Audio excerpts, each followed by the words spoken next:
చదవండి అన్నమాట. పౌలును శీలను పట్టుకొని గ్రామపు చావడిలోనికి అధికారుల యొద్దకు ఈడ్చుకుని పోయిరి అంతటి అని చెప్పి అధికారుల దగ్గర తీసుకెళ్లారు, పెద్దల దగ్గర తీసుకెళ్లారు. అక్కడ పెద్దల దగ్గర ఏదో రచ్చబండ మీటింగ్ పెట్టారు. ఇవన్నీ చెప్పి వీళ్ళందరూ ఏం చేస్తున్నారు? అప్పుడు సమూహము వారి మీదకి దొమ్మిగా వచ్చెను. న్యాయాధిపతులను వారి వస్త్రములు లాగివేసి వారిని బెత్తములతో కొట్టవలనని ఆజ్ఞాపించిరి. వారు చాలా దెబ్బలు కొట్టి వారిని చెరసాలలో వేసి భద్రముగా కనిపెట్టుకొనవలనని చెరసాల నాయకుడికి ఆజ్ఞాపించారు. చాలు. ఏం జరిగింది? ఒక ఆత్మ విడుదల పొందగానే ఎవరికి కష్టం? పొద్దున కూడా చెప్పాను ఏం చేయాలి.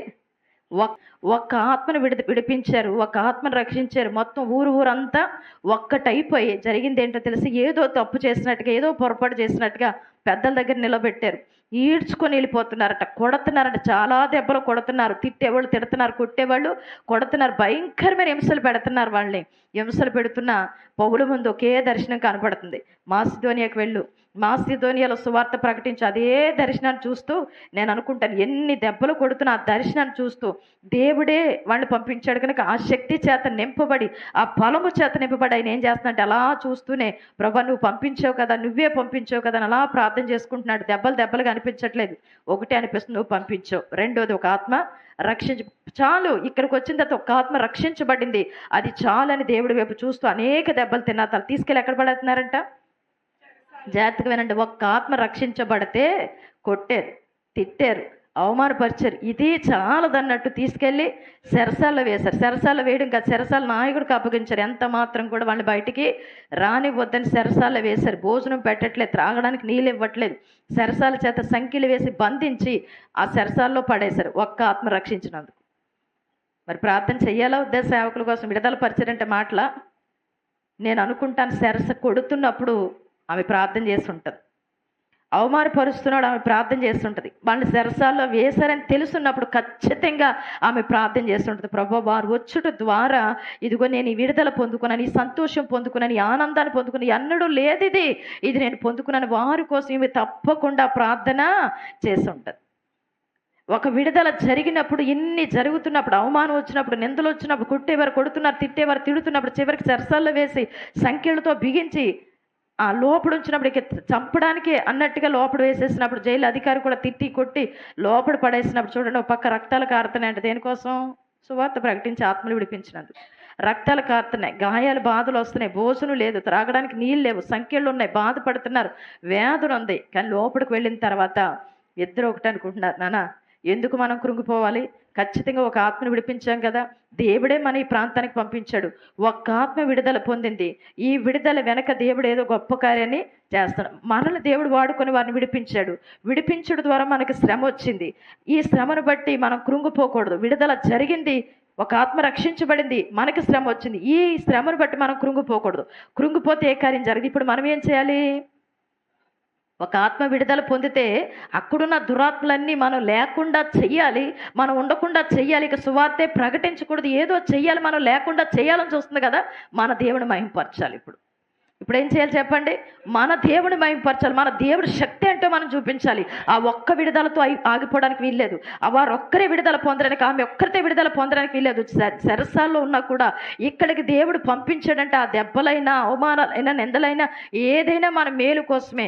కాబట్టి ఇక్కడ కూడా మనం ఏం చేయాలి? ఇక్కడ కూడా కొన్ని ఆత్మలు విడుదల పొందాలి. అందుకే ఏం చేస్తానంటే, శ్రమ కలిగినప్పుడు కృంగిపోద్ది, కానీ ఒకరికొకరు బలపరుచుకున్నాడు. ఉదయకాల సమయంలో చెప్పాను, ఒంటరి ఉంటే వాడికి శ్రమే కలుగుతుంది. వీళ్ళిద్దరు ఎలా ఉన్నారంటే, ఇద్దరు అభిషక్తులు, ఇద్దరు ప్రార్థనా పరులు, ఇద్దరు ఆత్మపూరులు, వీళ్ళిద్దరూ కలిసి ఒకరికొకరు బలపరుచుకుంటున్నారు. ఏమంటున్నారంటే, అన్న ప్రార్థన చేద్దాం, ఈ శ్రమలు ఆగిపోద్దు, దేవుడు ఏదో చేయబోతున్నాడు, దేవుడే చూపించాడు, దేవుడే మనల్ని నడిపించాడు, ఈ ప్రాంతం విడుదల పొందాలి, ఈ వ్యక్తులు విడుదల పొందాలి అని ఇద్దరు ఒకరికొకరు బలపరుచుకొని, ఏది వాయిద్యాలు లేకపోయినా, ఏ పాటలు పాడడానికి అవకాశం లేకపోయినా, శరీరమే వారికి సహకరించకపోయినా, ఆమె విడుదల పొందిందంటే మనం బంధకాల చేత బంధించబడ్డాం.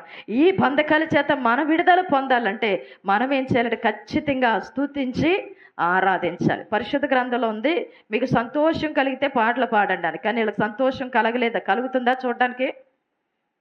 సంతోషం ఉందా చూడడానికి? కానీ నేను అంటాను, ఒక్క ఆత్మ రక్షించబడింది కదా, ఒక్క ఆత్మ విడుదల పొందింది కదా, ఆ సంతోషం హృదయంలో ఉంది.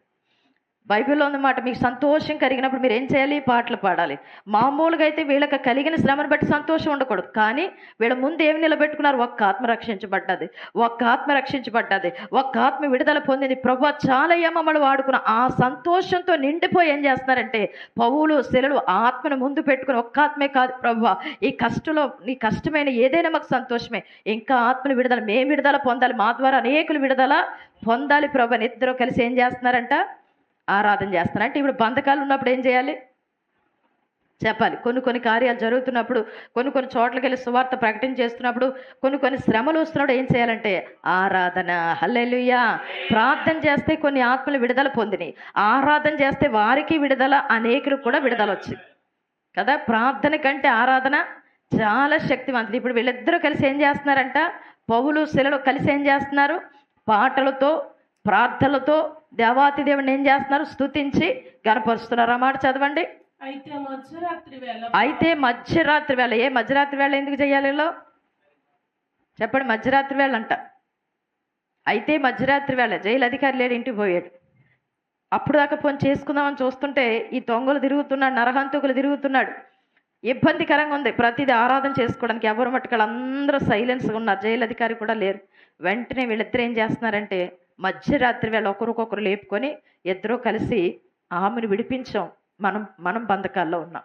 అయితే మనం ఈ సరసాల్లోకి వచ్చిన కానీ మన చుట్టుపక్కల అందరూ బంధకాల్లో కనబడుతున్నారు. మనల్ని ఈ దేశానికి ఎందుకు నడిపించాడో మనము బంధకాలు తెగాలి. మన చుట్టుపక్కల వారి బంధకాలు, అపవాది ఆ వ్యక్తిని విడిపిస్తే మనల్ని బంధించి ఈ సరసాలు వేసింది. ఇక్కడ కూడా మనం ఏం చేయాలంటే స్తుతించి ఆరాధించి మనం విడుదల పొందాలి. మన చుట్టుపక్కల వారిని విడుదల చేయాలి. మన దేవుడి నామాన్ని ఘనపరచాలి. సాతానికి సిగ్గు, దేవుడి నామానికి మహిమకరంగా మనం చేయాలి. ప్రార్థన చేయలేకపోతున్నాను, నిద్ర మొత్తం వచ్చేస్తుంది, ఏదో తిని బరువు వచ్చిన మీద అడిపోయింది అనేటట్టుగా ఉన్నారు అక్కడ చాలామంది. అంటారు ప్రార్థన చేయమంటే చేయలేను, బద్ధకంగా ఉంది, కాళ్ళు నొప్పులుగా ఉన్నాయి, ఏళ్ళు నొప్పులు, ప్రార్థన చేయబుద్ధి కావట్లేదు, ప్రార్థనకి రాబుద్ధి కావట్లేదు అంటారు. అలాంటి సమయంలోనే శరీరం సహకరించలేని సమయంలో అపవాది బంధించేసిన ఆ బంధకాల్లో వాళ్ళు ఏం చేస్తున్నారంటే ప్రార్థన చేయడానికి, స్తుతించడానికి, పాటలు పాడడానికి వారు ఇష్టపడుతున్నారు. ఆరాధన, వీళ్ళ ప్రార్థన చేస్తే, వీళ్ళు గద్దిస్తే ఎదరి వ్యక్తి విడుదల పొందింది. కానీ వీళ్ళ ఆరాధన చేస్తే, వీళ్ళు స్తుతిస్తే, స్తుతి పాటలు పాడితే, ఆరాధన చేస్తే వారికి కూడా విడుదల వచ్చింది. చేతులెత్తి స్తోత్రాలు చెప్పండి. విడుదల జరగాలంటే ఏం చేయాలి? ఆరాధన ఎందుకు చెప్పండి? ఆరాధన ఎందుకు? ఆరాధన అందరం కలిసికట్టుగా చేస్తే, ఆరాధన చేస్తున్నప్పుడు నీకు విడుదల వస్తుంది. నువ్వు ప్రార్థన చేస్తే అందరికి విడుదల వస్తుందేమో, ఆరాధన చేస్తున్నాం నీకు విడుదల వస్తుంది, నీతో పాటు నీ చుట్టుపక్కల వారందరికీ విడుదల వస్తుంది. కాబట్టి వీళ్ళిద్దరు ఏం చేస్తున్నారు? చదవండి అన్నమాట. పౌలును శీలను దేవునికి ప్రార్థన చేయుచు కీర్తనలు పాడుచు. ఏం చేస్తూ? పాట పాడినా, ప్రార్థన చేసినా, ఆరాధన చేసినా ఎలా ఉండాలి చెప్పండి? వాళ్ళు ఏం చేస్తారు? అంత కష్టంలో కూడా, అన్ని బంధకాల్లో ఉండి కూడా వాళ్ళు ప్రార్థన చేస్తూ, దేవుణ్ణి స్తుతిస్తూ, దేవుని మహిమపరుస్తూ, దేవుడికి పాటలు పాడడం ప్రారంభిస్తున్నారు. స్తుతి ఆరాధన చేయడం ప్రారంభించారంటే ఎంతసేపు చేశారు?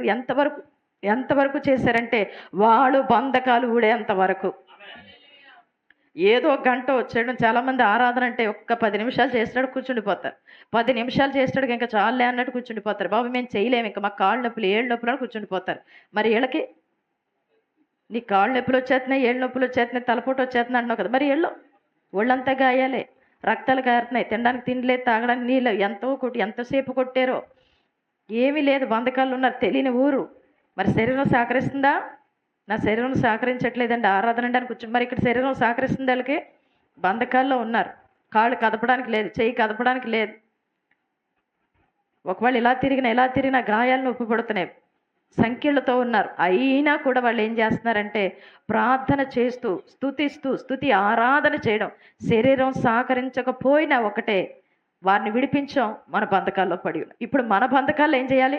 బంధకాల్లో పడి ఉన్న వారులారా మరలా మీ కోటని ఆల్రెడీ బంధకాలు ఉన్నారు. వీళ్ళకి ఏమొచ్చిందంటే ఆలోచన, ఇదే బంధకాల్లో మనం ఉంటే ఇంక ఇదే బంధకాల్లో ఉంటాం. ఈ బంధకాలు తెగాలంటే, మన చుట్టుపక్కల ఉన్న వారి బంధకాలు తెగాలంటే ఖచ్చితంగా మనం ఏం చేయాలంటే బంధకాల్లో పడి ఉన్న మనము మరలా మన కోటను ప్రవేశించాలి, మన పనిలో ప్రవేశించాలి. ఏంటి మన పని? ప్రార్థన చేయడం. ఏంటి మన పని? స్తుతించడం. ఏంటి మన పని? పాటలతో ఆరాధన చేయడం. ఇది చేస్తే ఖచ్చితంగా నాకు విశ్వాసం ఉంది, నీ విశ్వాసం ఉంచు. మనం ఇద్దరం కలిసి ఏం చేద్దామంటే స్తుతిందాం, ప్రార్థన చేద్దాం, ఆరాధిద్దాం, పాటలు పాడదాం. తప్పక మన దేవుడు మన బంధకాల నుంచి విడిపిస్తాడు. చేతులెత్తి స్తోత్రం చెప్పండి. కొన్నిసార్లు ఎక్కువగా ఆరాధన వెళ్ళిపోతున్నాడు. ఏకేమించి ఆరాధన చేయాలి. ఆటోమేటిక్గా ఒకవేళ ఒక అరగంట అనుకోండి, అరగంటలోనే నువ్వు ఆసక్తితో ఆరాధన చేస్తున్నాడు, ఆటోమేటిక్గా మనకు విడుదల వస్తుంది. ఎక్కడ మనం ఆరాధన చేస్తాం, మన కుటుంబాల్లో ఉన్న వారికి కూడా విడుదల వస్తుంది. వారున్న రూమ్లోంచి ఏదో నన్ను తాకింది, వారు ఆరాధన చేస్తున్నాడు ఏదో నన్ను తాకింది, వారు మాట్లాడుతుంటే ఏదో పవర్ నన్ను తాకింది. ఒక్కొక్కరు ఒకరు కాదు, ఇద్దరు కాదు, కొన్ని వందల మంది స్తుతించే అర్ధరాత్రి ప్రార్థన ద్వారా కొన్ని వందల మంది బంధకాలన్నీ తెగిపోయినాయి. ఎడతెగక సంఘం అంతా ఐక్యత కలిగి ప్రార్థన చేయడం ప్రారంభించారు. అద్భుతం జరిగిందా లేదా? అందరం కూడా మనం అలా ఉన్నప్పుడు దేవుడి కార్యాలు ప్రారంభించబడిపోతాయి.